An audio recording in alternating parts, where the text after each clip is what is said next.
آئیے ذرا پوچھ لیتے ہیں قرآن سے، اے قرآن ہم نے تو جان لیا کہ جو اللہ کے دوست ہوتے ہیں، جو اللہ کے پیارے ہوتے ہیں، انہیں کسی کا خوف نہیں، انہیں کوئی ڈر نہیں، یہ غمگین نہیں ہوں گے، ذرا یہ تو بتا دو ان کی پہچان کیا ہے، انہیں ہم پہچانے کیسے، انہیں جانے کیسے، ان کی شناخت کیا ہے؟ اب قرآن سے پوچھتے قرآن تو بتا دے کہ ہاتھ میں دفتر اونچیاں پہن لینا یہ اللہ کے ولی ہونے کی نشانی ہے؟ کہ ہاتھ میں ایک خاص قسم کا عصا لے لینا یہ اللہ کے ولی ہونے کی نشانی ہے؟ ایک خاص قسم کا جبہ پہن لینا یہ اللہ کے ولی ہونے کی نشانی ہے؟ اے قرآن ہم تو نہیں جانتے کہ اللہ والے ہوتے کیسے ہیں، اے قرآن تو بتا دے کہ اللہ والے کیسے ہوتے ہیں۔ تو قرآن کہتا ہے الذین آمنوا وکانوا یتقون، اللہ والے وہ ہیں جو ایمان والے ہوں گے اور تقوی والے ہوں گے۔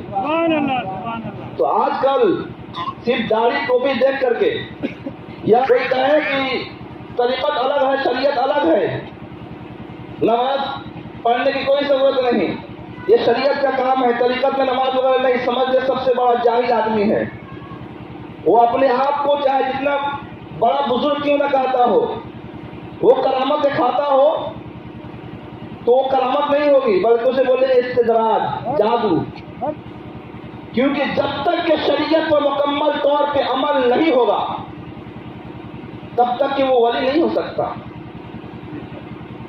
قرآن کہہ رہا ہے، میں نے کہا تھا قرآن کہہ رہا ہے الذین آمنوا وکانوا یتقون کہ ولی وہ ہیں جو ایمان والے ہیں۔ پہلی شرط کیا ہے کہ ایمان والے، ایمان نہیں ہے تو وہ لاکھ کچھ بھی کر لے، پانی پہ چل لے، ہوا پہ اڑ لے، کیا جو کہ جب پر ہوا میں نہیں اڑا تھا؟ کیا اس نے آگ نہیں برسائے تھے؟ کیا اس نے پتھر نہیں پھینکا تھا؟ اور کیوں کہ وہ اللہ کا ولی ہو جائے گا؟ نہیں، یہ جادو ہے۔ ولی وہ ہوگا جو شریعت کا پابند ہوگا اور اس کے ساتھ ساتھ جب وہ کوئی کام کرے گا جو عادت کے خلاف ہو اسے کرامت کہتے ہیں۔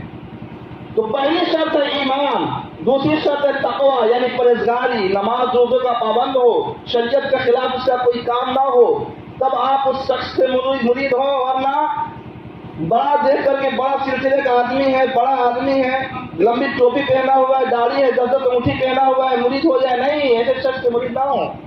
یہ قرآن بتا رہا ہے الذین آمنوا وکانوا یتقون، ان کی پہچان یہ ہے، ان کی شناخت یہ ہے کہ وہ ایمان والے ہوں گے، ساتھ ساتھ تقوی والے بھی ہوں گے۔ اب ذرا قرآن سے پوچھ لیتے ہیں قرآن اب ہم نے تو پہچان لیا کہ اللہ کے ولی کیسے ہوتے ہیں، ہم نے جان لیا ان کی شان کیا ہوتی ہے، اے قرآن اب تو ہی بتا دے کیا ان کے لیے دنیا میں اللہ نے کیا رکھا ہے، ان کے لیے آخرت میں اللہ نے کیا رکھا ہے؟ تو قرآن کہتا ہے لہم البشریٰ فی الحیاۃ الدنیا وفی الآخرہ، قرآن کہتا ہے ان کے لیے دنیا میں بھی خوشخبری ہے اور آخرت میں بھی خوشخبری ہے۔ کیا پتہ چلا؟ وہ دنیا میں بھی کبھی غمگین نہیں ہوں گے، وہ دنیا میں بھی بے خوف رہیں گے، اور آخرت میں جہاں لوگ نفسی کے عالم میں ہوں گے، لوگ پسینے میں تیر رہے ہوں گے، لوگ اپنے اعمال میں لگے ہوں گے، اس وقت بھی اللہ والے خوش اور مسرور ہوں گے، اس وقت بھی انہیں غم نہیں ہوگا۔ قرآن کہتا ہے دنیا میں بھی خوشخبری ہے، آخرت میں بھی خوشخبری ہے۔ اب ذرا آگے چلتے ہیں، پوچھ لیتے ہیں قرآن سے آج کل اگر کسی کو کوئی تمغہ دے دیا جائے، انعام دے دیا جائے، اگر اس کے کوئی خلاف کام ہو جاتا ہے تو تمغہ واپس لے لیا جاتا ہے، بادشاہ واپس لے لیتا ہے، سزا دے دیتا ہے، یہ ہے دنیا کا معمول ہے۔ اگر کوئی انسان کسی کو کوئی دیتا ہے، انعام دیتا ہے تو وہ وقت پڑنے کو واپس بھی لے لیتا ہے۔ اب قرآن سے پوچھ لیتے ہیں قرآن کہ اللہ نے جو ان کو شان دیا ہے ولیوں کو، کیا اللہ تبارک و تعالیٰ ان کے شان کو واپس لے لے گا؟ کیا اس کے خلاف بھی ہو سکتا ہے؟ تو قرآن کہتا ہے لہم البشریٰ فی الحیاۃ الدنیا وفی الآخرہ لا تبدیل لکلمات اللہ، یہ کوئی راجا اور مہاراجا کی بات نہیں، کسی امیر اور سیٹ کی بات نہیں کہ آج تمغہ دیا کل واپس لے لیا، آج انعام دیا کل واپس لے لیا۔ اللہ فرماتا ہے لا تبدیل لکلمات اللہ، اللہ کے کلام میں کوئی تبدیلی نہیں، ذالک هو الفوز العظیم، یہ بہت بڑی کامیابی ہے۔ یہ اللہ والے ہوتے ہیں۔ We should love saints, they are loved by Allah۔ اللہ والوں سے محبت کریں کیونکہ اللہ ان سے محبت کرتا ہے۔ اب میں آپ کو حدیث مبارکہ سناؤں، look at the glorious saints، اللہ والوں کی شان دیکھیں۔ بخاری شریف کی حدیث مبارکہ ہے ان ابی ہریرہ قال رسول الله صلى الله تعالى عليه وسلم إن الله تعالى قال من عاد لي وليا فقد آذنته بالحرب وما تقرب إلي عبدي بشيء أحب إلي مما افترضت عليه ولا يزال عبدي يتقرب إلي بالنوافل حتى أحببته فكنت سمعه الذي يسمع به وبصره الذي يبصر به ويده التي يبطش بها ورجله التي يمشي بها وإن سألني لأعطينه ولئن استعاذني لأعيذنه. یہ بخاری شریف کی حدیث مبارکہ ہے. ترجمہ سن لیں. ابو ہریرہ رضی اللہ تعالیٰ عنہ سے مروی ہے کہ نبی کریم صلی اللہ علیہ وسلم نے فرمایا کہ اللہ تبارک و تعالیٰ نے فرمایا, یہ حدیث قدسی ہے, کہ اللہ نے فرمایا جس نے میرے کسی ولی سے دشمنی رکھی اس کے لیے میری طرف سے اعلان جنگ ہے, اور جتنے پسندیدہ چیز ہے اس میں سب سے پسندیدہ چیز فرائض ہے. اور ہاں, کثرت نوافل کی وجہ سے بندہ میرے قریب ہوتا رہتا ہے, یہاں تک کہ ایک منزل وہ آتی ہے کہ میں اس کی آنکھ ہو جاتا ہوں جس سے وہ دیکھتا ہے, میں اس کا کان ہو جاتا ہوں جس سے وہ سنتا ہے, میں اس کا ہاتھ ہو جاتا ہوں جس سے وہ پکڑتا ہے, میں اس کا پیر ہو جاتا ہوں جس سے وہ چلتا ہے. ہاں, اور وہ مجھ سے کچھ مانگتا ہے تو میں اسے عطا کرتا ہوں, اور اگر میری پناہ میں آنا چاہتا ہے تو میں اسے اپنی پناہ میں لے لیتا ہوں. شان دیکھیں, لوگ ایٹا گلوری آف سینس, اللہ والوں کی شان دیکھیں کہ جب بھی اپنے آپ کو اللہ کے رسول کی یاد میں پارا کر دیتے ہیں تو ایک منزل وہ آتی ہے کہ گویا ان کا بولنا خدا کا بولنا ہوتا ہے, ان کی پکڑ خدائی پکڑ ہوتی ہے, ان کا چلنا خدائی فعل ہوتا ہے, اور وہ کچھ مانگتے ہیں تو اللہ تبارک و تعالیٰ عطا کر دیتا ہے, اور اگر اللہ کی پناہ میں آنا چاہتے ہیں تو اللہ انہیں اپنی پناہ میں لے لیتا ہے. شان کو دیکھیں. آج لوگ تانا دیتے ہیں کہ یہ مدار پہ جانا شرک بدعہ بولتے رہتے ہیں, اور یہ کون فرما رہا ہے؟ یہ حدیث قدسی اللہ فرما رہا ہے. مانتے ہیں ان سے کہ اللہ نبیوں کے وسیلے سے, ولیوں کے وسیلے سے ہمیں عطا کر دے تو اللہ تبارک و تعالیٰ سن لیتا ہے, یا اللہ والے اللہ سے دعا کرتے ہیں تو اللہ تبارک و تعالیٰ عطا کر دیتا ہے. یہ حدیث قدسی بتا رہی ہے کہ اگر وہ مجھ سے کچھ مانگتے ہیں تو میں انہیں عطا کر دیتا ہوں.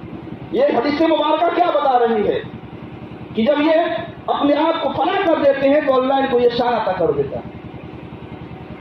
زبان ان کی ہوتی ہے, پاور کس نے دیا؟ اللہ نے دیا. غوث پاک کے بارے میں آپ لوگوں نے سنا, یہ عقیدہ یاد رکھیے, یہ عقیدہ ہے ہمارا, یہ اس کو ذرا یاد کر لیں. عقیدہ ہے کہ اگر اللہ تبارک و تعالی نہ چاہے, کیا اللہ تبارک و تعالی نہ چاہے تو پوری دنیا کے لوگ جنوں ان سب مل جائیں اور مل کر کے ایک تنکے کو ہلانا چاہیں, بہت بڑی چیز نہیں, ایک تنکے کو ہلانا چاہے تو نہیں ہلا سکتے. یہ ہمارا عقیدہ ہے, کیا ہمارا عقیدہ ہے. مگر جب اللہ تبارک و تعالیٰ عطا کر دیتا ہے, جب اللہ تبارک و تعالیٰ دے دیتا ہے تو پھر کیا کرنا ہے؟ غوث پاک رضی اللہ عنہ کو پردہ کیے ہوئے 800 سال سے زیادہ ہو گئے, پھر بھی ہم انہیں یاد کرتے ہیں. حالانکہ اگر ہم سے ہمارے 2-3 دادا پیچھے پوچھ لیا جائے کہ آپ کے دادا کا نام کیا تھا, پردادا کا نام کیا تھا, تو ہم نہیں بتا پائیں. مگر یہ اللہ والے 800 سال گزر گیا, آج بھی ہمارے دلوں میں زندہ ہیں. بات کیا ہے, وجہ کیا ہے؟ تو آئیے میں آپ کو حدیث مبارکہ سناؤں, سنیں, ترجمہ سنیں. کہ جب اللہ تبارک و تعالیٰ کو کوئی بندہ پسند آ جاتا ہے, جب اللہ کے سے محبت کرنے لگتا ہے تو جبریل علیہ السلام نے کہتا ہے, جبریل میں فلاں بندے سے محبت کرتا ہوں, تو بھی اس سے محبت کر. جبریل علیہ السلام اس بندے سے محبت کرنے لگتے ہیں. پھر جبریل علیہ السلام آسمان دنیا کے فرشتوں سے کہتے ہیں, اے فرشتوں, فلاں بندے سے اللہ تبارک و تعالیٰ محبت کرتا ہے, میں بھی اس سے محبت کرتا ہوں. جب اتنا فرشتے سنتے ہیں تو فرشتے بھی اس بندے سے محبت کرنے لگتے ہیں, یہاں تک کہ اللہ تبارک و تعالیٰ اس کی محبت کو ساری مخلوق میں ڈال دیتا ہے. سبحان اللہ, الحمدللہ. یہ کون؟ یہ حدیث مبارکہ ہے, مسلم شریف کی حدیث مبارکہ ہے. میں نے جو آپ کو سنایا, وجہ کیا ہے؟ 800 سال گزر گیا. اگر ہم سے ہمارے 2-3 دادا کے بعد پوچھا جائے کہ فلاں دادا کا نام وہ اپنے بتا دو, ہم نہیں بتا سکتے. اور غوث پاک رضی اللہ تعالیٰ کو گزرے ہوئے ہوئے ایک زمانہ ہو گیا، پھر بھی ہم جان رہے ہیں، پھر بھی پہچان رہے ہیں، ان کے نام سے اس کر رہے ہیں، اس بزرگ کے نام سے اس کر رہے ہیں۔ بات کیا ہے، وجہ کیا ہے؟ یہی وجہ ہے کہ انہوں نے اپنے آپ کو اللہ اس کے رسول کے لیے پارا کر دیا، تو اللہ تبارک و تعالیٰ نے ہم سب کے دلوں میں ان کی محبت کو ڈال دیا۔ سبحان اللہ سبحان اللہ۔ حدیث مبارکہ ہی سنیں، اللہ والوں کی شان دیکھیں، انہیں جب اللہ پاور دیتا ہے تو کیا ہوتا ہے۔ حدیث مبارکہ ہے، یہ بھی مسلم شریف کی حدیث مبارکہ ہے، میں نبی کریم صلی اللہ علیہ وسلم فرماتے ہیں، نبی ہریرہ قال رسول اللہ عن النبی صلی اللہ علیہ وسلم قال لم يتكلم في المهد الا ثلاثه عيسى ابن مريم وصاحب جريج كان جريج رجلا عابدا الى اخر الحديث۔ لمبی حدیث مبارکہ ہے، اب بھی آپ لوگوں کو تھوڑا سنایا ہے، مسلم شریف کی حدیث مبارکہ ہے۔ میں نبی کریم صلی اللہ علیہ وسلم ارشاد فرماتے ہیں، تین لوگوں نے بچپنے میں کلام کیا، ایک عیسیٰ علیہ السلام ہے، عیسیٰ بن مریم ہے، اور دوسرے جریج والا بچہ، اور جریج ایک عابد شخص تھے، عابد اور نیک شخص تھے۔ انہوں نے اپنے لیے ایک عبادت خانہ بنایا تھا، اسی عبادت خانہ میں عبادت کرتے تھے۔ ایک دن آپ عبادت میں مشغول تھے، نماز پڑھ رہے تھے، آپ کی ماں حاضر ہو گئے اور انہوں نے کہا جریج، اب آپ نماز پڑھ رہے تھے، سوچنے لگے کہ میں نماز توڑ دوں، اپنی ماں کا جواب دوں، یا میں نماز پڑھتا رہوں۔ اسی کشمکش میں آپ نے جواب نہیں دیا، پھر اسی طرح آپ کی ماں نے دوبارہ آواز دی، آپ نے جواب نہیں دیا، تین مرتبہ ایسے ہی ہوا۔ جریج ہر مرتبہ یہی سوچتے رہے کہ میں نماز چھوڑ دوں، ماں کا جواب دوں یا نماز پڑھوں۔ اسی کشمکش میں آپ نے جواب نہیں دیا، ماں نے بد دعا دے دیا، ماں نے کہا دیا، اے اللہ تبارک و تعالیٰ، جریج کو اس وقت تک کہ موت نہ آئے جب تک یہ کسی بدکار عورت کا منہ نہ دیکھ لے۔ اللہ ماں جب نیک ہوتی ہے، اس کی زبان سے جو نکل جاتا ہے وہ ہو کے رہتا ہے۔ میرے آقا فرماتے ہیں، پھر جریج اور آپ کی عبادت خانہ کا بنی اسرائیل میں خوب چرچا ہوا، اور ایک عورت بنی اسرائیل میں بڑی حسین و جمیل تھی، جس کا حسن کا بڑا چرچا تھا۔ اس نے کہا اگر تم لوگ چاہو تو میں جریج کو عذاب میں مبتلا کر دوں۔ ایک دن اس نے حضرت جریج کے سامنے اپنے آپ کو پیش کر دیا، مگر آپ نے اس کی طرف آنکھ اٹھا کر بھی نہیں دیکھا، کیونکہ آپ اللہ کے سچے ولی تھے، آپ نے نہیں دیکھا۔ تو آپ کی عبادت خانے میں ایک چرواہا رہا کرتا تھا، اس سے اس عورت نے زنا کرایا، جس سے وہ حاملہ ہو گئی۔ جب بچہ پیدا ہوا تو عورت نے شور مچا دیا بنی اسرائیل میں کہ یہ جریج کا بچہ ہے۔ بنی اسرائیل کے تمام لوگ آپ کے پاس حاضر ہوئے اور آپ کو عبادت خانے سے نکال دیا، عبادت خانے کو گرا دیا اور آپ کو مارنے لگے۔ آپ نے پوچھا مجھے کیوں مار رہے ہو، آخر بات کیا ہے، وجہ کیا ہے؟ تو لوگوں نے کہا کہ تم نے فلاں بدکار عورت سے زنا کیا ہے، جس سے تمہارا بچہ پیدا ہوا ہے، جس سے تمہارا بچہ ہوا ہے۔ آپ نے کہا اس بچے کو لایا جائے۔ اب آپ سوچ سکتے ہیں کہ ایک چند منٹ کا بچہ، جو چند دن کا بچہ ہے، وہ کیسے بول سکتا ہے، مگر جب ولی چاہے تو ہر کام ہو سکتا ہے۔ اب میں ادھر ہی آ جاتا ہوں۔ آپ نے کہا اس بچے کو لایا جائے۔ جب بچہ کو لایا گیا تو آپ نے اس کے پیٹ میں کوچا مارا اور کہا اے بچے بتا تیرا باپ کون ہے؟ اس بچہ بول پڑا اور کہا کہ فلاں چرواہا میرا باپ ہے۔ سبحان اللہ الحمدللہ۔ اب میں اس کی تشریح بھی نہیں کرتا، پوری حدیث سن لیں پھر اس کی تشریح کروں گا۔ میرے آقا فرماتے ہیں دو لوگوں کے بارے میں ذکر ہو گیا، ایک عیسیٰ علیہ السلام نے بچپنے میں کلام کیا، دوسرا جریج والا بچہ جس نے بچپن میں کلام کیا۔ تیسرے بچے کے بارے میں میرے آقا فرماتے ہیں کہ ایک بچہ جو اپنی ماں کا دودھ پی رہا تھا، سامنے سے ایک جوان گھوڑے پر سوار ہو کر جا رہا تھا، جو تنور مند اور بڑا دلیر تھا، بڑا خوبصورت تھا۔ عورت نے دیکھا تو اللہ کی بارگاہ میں دعا کی، اے اللہ تبارک و تعالی میرا بھی بچہ اسی طرح خوبصورت نوجوان بنے۔ بچے نے دودھ پینا چھوڑ دیا، اس نوجوان کی طرف دیکھا اور کہا اے اللہ تبارک و تعالی مجھے اس کی طرح نہ بنانا۔ سبحان اللہ۔ پھر بچے نے دودھ پینا شروع کر دیا۔